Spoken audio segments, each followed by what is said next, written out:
우리는 서사를 중심으로 사유합니다. 서사의 지배를 받고 있다는 이야기죠. 우리 안에서 무작위로 떠오르는 감정과 느낌들 자체가 서사로 바로 전달되어지는 건 아니지만 그것들을 우리가 각자의 내부에서 이해하고 또는 외부로 표현할 때는 서사가 입혀지게 되어 있죠. 스토리텔링이 중요한 건 그게 현재 인간의 마음을 움직이는 일종의 엔진, 동력장치와 같은 역할을 하기 때문이에요. 테렌스 맥케나가 쓴 책 그 푸드 오브 더 갓이라는 책에서 보면 보스턴 대학의 란다우라는 인류학자가 말하기를 20세기 언어학의 최고 혁명은 언어가 단지 의사소통의 수단이 아니라 처음부터 세계를 실제로 존재하게 하는 도구임에 대한 인식이라고 해요. 우리가 알고 있는 세상, 존재한다고 믿고 있는 세상이 이야기에 의해 만들어진 거라는 거죠.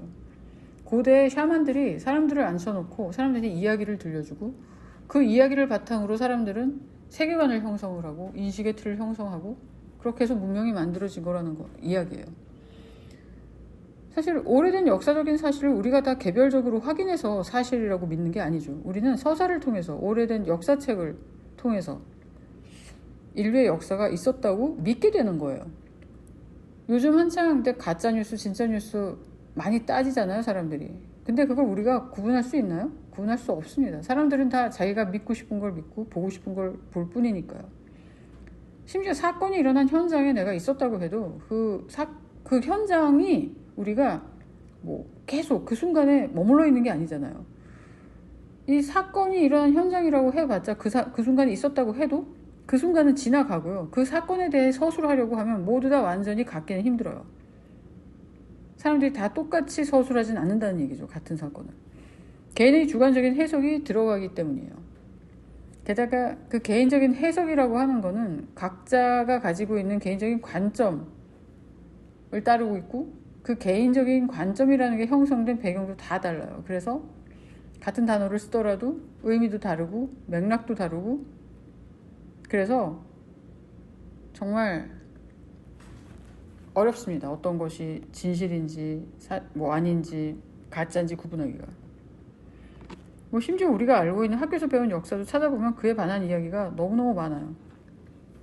이 서사 중심 사유하고 형상 중심 사유의 가장 큰 차이는 뭐냐면은 서사 중심은 어떤 하나의 이야기가 진짜인가 가짜인가에 집착하게 되는데 형상 중심 사유는 근본적으로 이 다양한 이야기, 즉 서사가 가진 구조를 중심으로 그들의 구조의 관계를 가지고 사유를 진행시켜 나가기 때문에 이 진짜냐 가짜냐라는 그런 구분을 벗어날 수 있어요. 모든 서사가 동등하게 존재한다는 걸 인정하는 거죠. 동등하게 존재한다는 걸 인정한다는 게 모두 다 진실로 받아들인다는 얘기는 아니에요.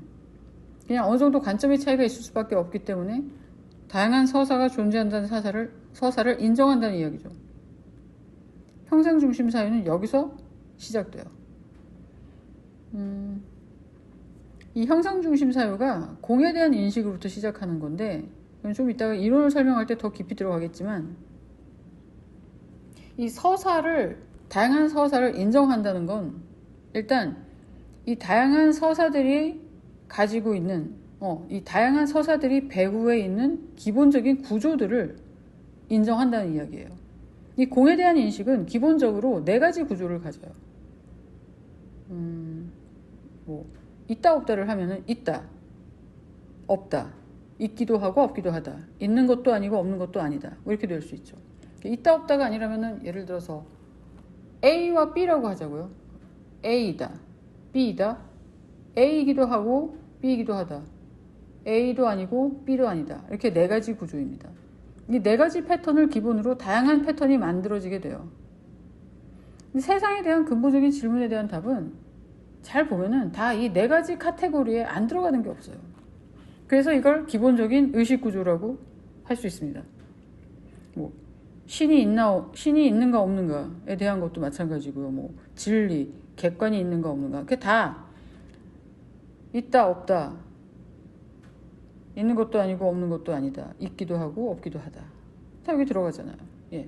그러니까 이 형상 중심 사유라고 하는 거는 이 서사 중심 사유에서 신이 있느냐 없느냐 그걸 가지고 막 골머리를 썩는 게 아니라 그 자리를 떠나서 있다고 하는 의식의 구조도 있고 없다고 하는 의식의 구조도 있고 있기도 하고 없기도 하다는 의식의 구조도 있고, 있는 것도 아니고 없는 것도 아니다라는 의식의 구조도 있다는 거죠. 그리고 형상중심 사회는 이들 구조들이 또 섞이고 조합이 되는 방향으로 이제 진행이 됩니다. 결국 형상중심 사회는 패턴 인식에 관한 거예요. 패턴 인식은 많이 들어보셨죠. 근데 이제까지 우리가 발견하고 통찰하던, 즉 이 경물치지의 근원이 되어준 패턴은 자연에서 관찰하는 패턴, 관찰되는 패턴, 즉 자연과 인간의 관계라는 인간 외부에서 발견된 패턴이에요. 그런데 형상중심 사회의 근원이 되는 패턴은 인간의식 내부에서 발견되는 패턴을 중심으로 합니다. 움직이는 의식이 만들어내는 패턴인 거죠.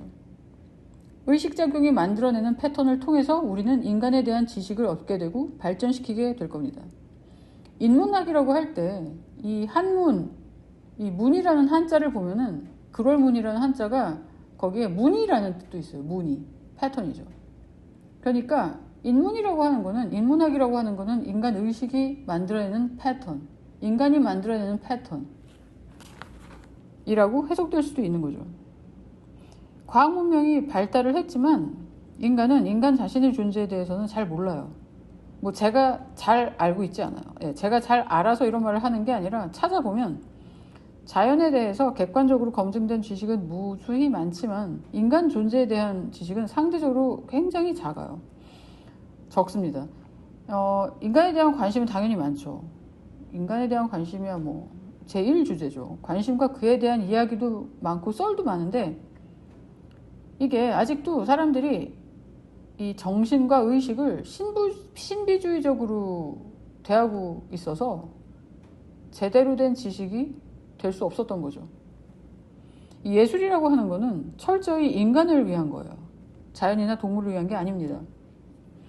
화이트헤드가 어떤 책인지 기억은 잘 안 나, 관념의 모험인가? 그 책에서 석양은 아름답지만 인간의 문명을 이끌지 못한다. 하지만 예술의 아름다움은 인간을 새로운 문명으로 이끈다고 했어요. 책에서 제가 그 이유를 정확히 읽은 기억은 없는데, 어쨌건 자연에서 볼 수 있는 아름다움하고 예술이 보여주는 아름다움은 전혀 다른 거예요. 예술이 보여주는 아름다움, 미감은 우리가 일반적으로 생각하는 미감을 넘어선 순수 개념의 세계에 있어요. 그래서 우리가 본능적으로, 직관적으로 또는 직감적으로 알 수 있는 그런 아름다움이 아니에요. 이걸 인식할 수 있도록 개발을 해야 되는 거예요. 인간이 인간에 대해서 잘 알게 될 때, 그리고 인간이 무엇인지 알 수 있을 때, 그때 이제 진짜 예술이 뭔지 이해하게 되지 않을까 저는 생각을 합니다. 그래서 예술은 인문학의 정점에 있다고 볼 수 있어요. 오늘은 여기까지 하겠습니다.